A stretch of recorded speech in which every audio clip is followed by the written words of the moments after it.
বিসমিল্লাহির রহমানির রহিম। প্রিয় বন্ধুরা, আজকের আলোচনার বিষয় হচ্ছে মানুষের মৃত্যু এবং আত্মার নিশি নিয়ে। মানুষ এই দুনিয়ায় এসেছে একদিন চলে যাওয়ার জন্য। মৃত্যু হলো সেই অনিবার্য সত্য যা থেকে পৃথিবীর কোনো মানুষ মুক্ত নয়। আল্লাহ বলেন, প্রত্যেক প্রাণীকেই মৃত্যুর স্বাদ গ্রহণ করতে হবে। মৃত্যুর সময় ধন সম্পদ পরিবার পরিজন কেউ আর সঙ্গী হয় না, কেবল আত্মা আল্লাহর দিকে প্রত্যাবর্তন করে।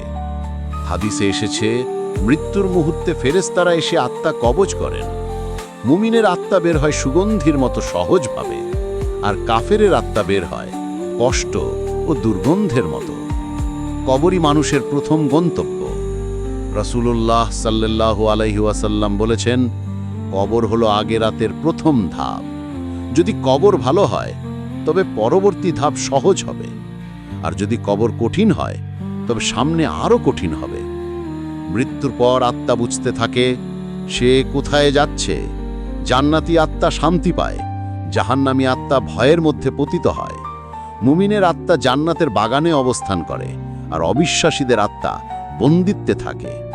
এক পাশে সবুজ বাগান, নদী, আলো, অন্য পাশে অন্ধকার, শিকল বাঁধা ছায়া মানুষ। হে প্রিয় ভাই ও বোনেরা, আমরা জানি মৃত্যু খুব কাছেই দাঁড়িয়ে আছে। কেউ জানি না আজকের সূর্যাস্তের পর আমরা থাকব কিনা। তাই মৃত্যুর আগে আমাদের জীবনকে নেক আমল দিয়ে সাজাতে হবে, যেমন কোরআন তেলাওয়াত, নামাজ, সৎ কাজ ও আল্লাহর ভয় অন্তরে ধারণ করা। বন্ধুরা, ভাবছো এই মৃত্যুই বোধহয় শেষ? আসলে না, বরং শুরু, যাহা একটি অনন্ত জীবনের, যেখানে প্রত্যেক মানুষকে জবাবদিহি করতে হবে। আল্লাহ আমাদের নেক হায়াত ও সুন্দর পরিণতি দান করুন। কবরকে জান্নাতের বাগানে রূপান্তরিত করুন। আমিন। বন্ধুরা, আশা করি ভিডিওটা আপনাদের কাছে ভালো লেগেছে।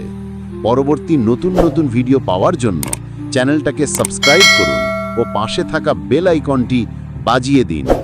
ধন্যবাদ।